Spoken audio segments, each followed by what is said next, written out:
ठीक है, और इसी से नेक्स्ट जो एक चीज़ है very important, that is the skin care. ये आजकल बहुत ज़्यादा प्रॉब्लम है हमारे सोशल मीडिया प्लेटफॉर्म्स पे। डिफरेंट सेरम्स और लोग जो हैं without the consultation of the doctor वो चीज़ यूज़ करते हैं, फिर कोई ना कोई स्किन इशू डिराइव हो जाता है। So what is the basic जो स्किन रूटीन आपकी होनी चाहिए? देखिए मोहम्मदा, असल प्रॉब्लम ये होता है कि हमारी डाइट इतनी अच्छी अब रह नहीं गई ना। डाइट जितना मर्जी हम अपनी डाइट को बैलेंस रखें, जितना मर्जी हम अपने लाइफस्टाइल को मेंटेन करें, खाना उतना प्योर नहीं रहा, चीज़ें उतनी प्योर नहीं रही हैं, तो हमारी बॉडी में डाइटरी डेफिशिएंसीज बहुत ज़्यादा होने लगी हैं। तो स्किन केयर रूटीन में सबसे टॉप ऑफ द लिस्ट जो चीज़ आती है कि आपने अपना इंटरनल अच्छा करना है, राइट। अगर आपकी डाइट अच्छी है, आप में डेफिशिएंसीज नहीं है बहुत सारी चीज़ों की, तो आप एक बेसिक स्किन केयर रूटीन को फॉलो करके भी बहुत अच्छा दिख सकते हैं, अपनी स्किन को अच्छा रख सकते हैं। उसमें टॉप ऑफ द लिस्ट जो हमारे पास चीज़ आती है वो ये आती है कि आपने देखना है कि आप में कोई विटामिन डेफिशिएंसी तो नहीं हो रही है, आप में आयरन डेफिशिएंसी तो नहीं है, बिकॉज आजकल मोस्ट कॉमन जो चीज़ है वो है विटामिन और आयरन डेफिशिएंसी। इनकी वजह से आपकी स्किन, आपके हेयर्स, आपके नेल्स और बॉडी भी डेफिनेटली इफेक्टेड होती है और वो आपकी लाइफस्टाइल को ख़राब कर देती है। सो बैलेंस डाइट के लिए जो मैंने अभी आपको रिजीम बताया उसे फॉलो करें। बेसिक स्किन केयर रूटीन, जब आपका इंटरनल आपने सब कुछ उसको करवा लिया है, वर्कअप कर लिया है, सॉर्ट आउट हो गया है, अब आपने अपनी स्किन केयर रिजीम को देखना है। आपको सबसे पहले ये पता होना चाहिए कि आपकी स्किन टाइप कौन सी है। आपकी स्किन, हमारे पास 4 स्किन टाइप्स होती हैं। नंबर 1 आपकी oily skin, number 2 combination skin, number 3 dry skin और नंबर 4 जो हमारी नेचुरल नॉर्मल स्किन होती है। सो ऑयली स्किन का कैसे पता चले? आपको पता होना चाहिए सबसे पहले कि स्किन टाइप कौन सी है, तो आप अपना प्रोडक्ट चूज़ कर सकते हैं, राइट। ये दोनों चीज़ें बिल्कुल साइमल्टेनियसली चलती हैं। अगर आपकी स्किन ऑयली है और आप कोई भी प्रोडक्ट ऐसा, क्योंकि वो आपकी फ्रेंड को सूट किया था, क्योंकि वो आपके नेबरहुड में किसी को सूट किया था, क्योंकि वो आपके किसी सोशल सर्कल में किसी को सूट किया था, तो ज़रूरी नहीं है वो आपको भी सूट करे। सो स्किन टाइप बहुत मैटर करती है। आपकी स्किन टाइप अगर ऑयली है तो आपने ऐसे प्रोडक्ट्स का इंतखाब करना है जो आपकी स्किन को ऑयली ना रहने दे, आपकी स्किन को ड्राई रखे। अगर आपकी स्किन टाइप ड्राई है तो आपने ऐसे प्रोडक्ट्स का इंतखाब करना है जो आपकी स्किन को मॉइस्चर दे, ऑयल दे थोड़ा सा। अगर आपकी स्किन कॉम्बिनेशन है, लाइक कॉम्बिनेशन स्किन का कैसे पता चलता है कि आपका ये टी जोन जो है वो ऑयली रहता है और ये जो चीक्स वाला एरिया ये ड्राई रहता है, ये आपकी कॉम्बिनेशन स्किन कहलाती है। सो फिर आपने बहुत वाइजली अपने प्रोडक्ट का इंतखाब करना है कि वो ड्राई और ऑयली दोनों को बैलेंस कर सके। और अगर नेचुरल नॉर्मल स्किन है तो यू आर वेरी लकी, आप उसमें से कोई भी प्रोडक्ट का इंतखाब कर सकते हैं, right. So basic skin care routine में आपका फेस वॉश प्रॉपर होना चाहिए अकॉर्डिंग टू योर स्किन, जो भी आपकी स्किन है। उसके बाद नंबर 2 आपका मॉइस्चराइज़र, जो कि ऑयली स्किन को भी चाहिए और ड्राई को भी चाहिए। और नंबर 3 जो हमारे पास मोस्ट इम्पॉर्टेंट है, जो मेरा मोस्ट फेवरेट है और जिसके लिए मैं बार बार सबको बहुत ज़्यादा एम्फेसाइज करती हूँ, वो है सन ब्लॉक। आपका सन ब्लॉक बहुत इम्पॉर्टेंट होता है। सर्दी हो, गर्मी हो, आप घर में हैं, आप बाहर हैं, इस चीज़ के लिए आप ये नहीं सोचेंगे, क्योंकि मेरे पास 90% पेशेंट्स आकर मुझे ये आंसर करते हैं सन ब्लॉक के जवाब में कि हम तो घर से बाहर जाते ही नहीं हैं, हम क्यों सन ब्लॉक यूज़ करें।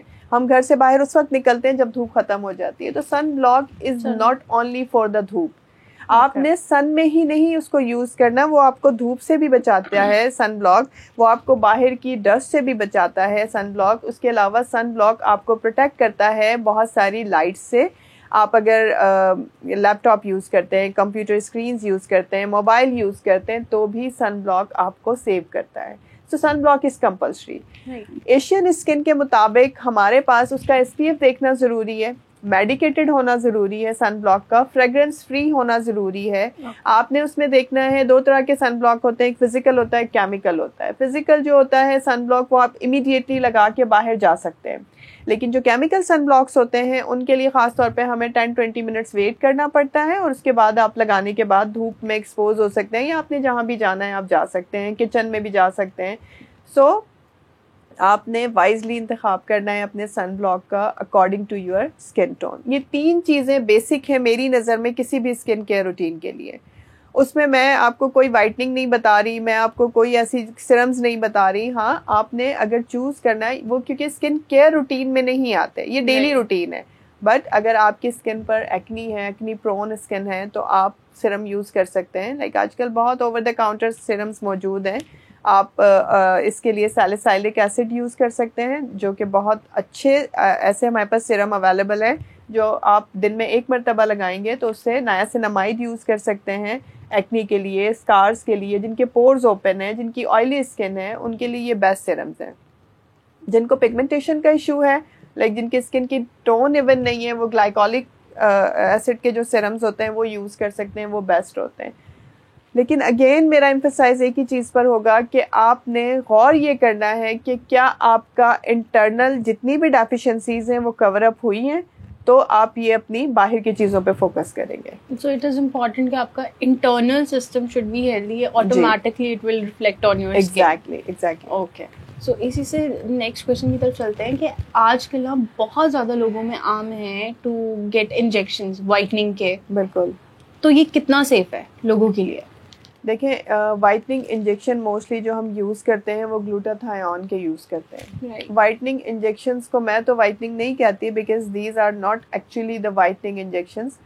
ग्लूटाथायोन हमारी अपनी बॉडी में भी सीक्रीट होता है, लेकिन बहुत थोड़ी मिकदार में लिवर उसे रखता है और बाकी एक्सक्रीट आउट कर देता है। तो ग्लूटाथायोन के बहुत बेनिफिट्स हैं, बहुत अच्छा होता है ये हमारी बॉडी के लिए। FDA अप्रूव नहीं है, लोग यूज़ कर रहे हैं, हम भी अपने पेशेंट्स को देते हैं for the brightening, for even skin tone, to boost up the immune system. So glutathione IV drips जो हम लगाते हैं पेशेंट्स को, उसके बहुत सारे पर्पस होते हैं।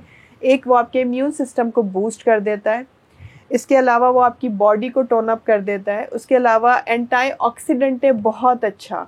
जो भी ऐसी चीज़ें आपकी बॉडी में हैं जो कि आपकी बॉडी के लिए ठीक नहीं है, उन्हें एक्सक्रीट आउट करवा देता है, निकाल देता है। ये लिवर के थ्रू एक्सक्रीट आउट हो जाती हैं वो चीज़ें।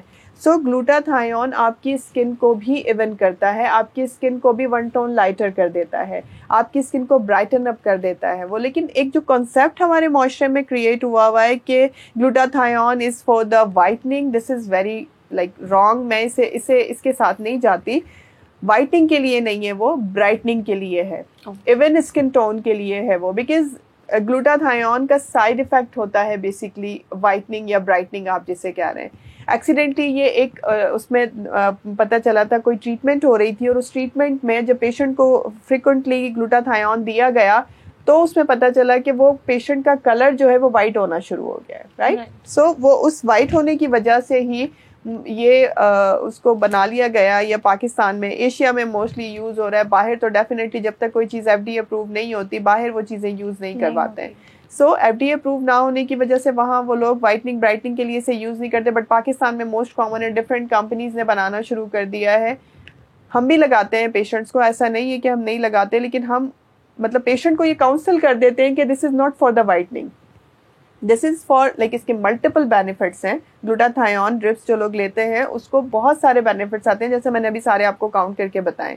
सो दीज आर गुड, आप ले सकते हैं, बट अगेन उसमें कुछ लैब्स हमें करवानी होती हैं। पहले हम आपका बॉडी सिस्टम देखते हैं, उसमें हम LFT करवाते हैं, RFT करवाते हैं, आपका लिवर ठीक होना चाहिए, आपकी किडनीज ठीक वर्क करनी चाहिए, उसके बाद हम आपका ग्लूटाथायोन स्टार्ट करवाते हैं। So what are the best practices जो एंटी एजिंग को स्टॉप कर सकता है? एंटी एजिंग को स्टॉप करना इट्स नॉट पॉसिबल, बिकॉज ये एक नेचुरल और नॉर्मल प्रोसेस है जो अल्लाह पाक ने हमारी बॉडी में रखा है कि जैसे जैसे सेल अपनी एक उम्र क्रॉस कर लेता है, एक एज क्रॉस कर लेता है, वो खुद ब खुद ग्लूटाथायोन का एक वर्क ये भी है कि वो नेचुरल एपोप्टोसिस यानी कि नेचुरल सेल डेथ में भी हेल्प करता है, उसको भी स्पीड अप करता है कि जो सेल डेड हो चुका है वो जल्दी से निकले बॉडी से, एक्सक्रीट आउट हो जाए। तो this is the function of glutathione as well. So anti ageing से बचने के लिए कि बहुत रैपिडली ना आए, अपनी एज पे आए, और हम जिसे कहते हैं ग्रेसफुली हमें एज होना चाहिए, उसके लिए ज़रूरी है अगेन कि आपकी स्किन केयर रूटीन वे जो है वो अच्छी होनी चाहिए। अगर आप डेली रूटीन में अपनी हाइड्रेशन मेंटेन रख रहे हैं, आप अपनी स्किन केयर रूटीन को फॉलो कर रहे हैं, जिस चीज़ का भी आपकी स्किन में प्रॉब्लम है आप उसको सॉर्ट आउट किए जा रहे हैं साथ साथ, और जब आपकी बॉडी को नीड है वो तब आप वो एंटी एजिंग ट्रीटमेंट्स, जैसे मल्टीपल ट्रीटमेंट्स हमारे पास आ गए हैं, बहुत सारे ऑप्शंस हैं। लाइक अगर आपकी बॉडी पर रिंकल्स पड़ना शुरू हुए हैं, फेस पे रिंकल्स पड़ना शुरू हुए हैं, जैसे हमारे फोरहेड पर रिंकल्स होते हैं, ये आंखों की साइड्स पर रिंकल्स पड़ना शुरू हो जाते हैं, ये लाफ लाइन हमारी बनना शुरू हो जाती है, दीज आर द साइंस कि आप एज्ड हो रहे हो, राइट।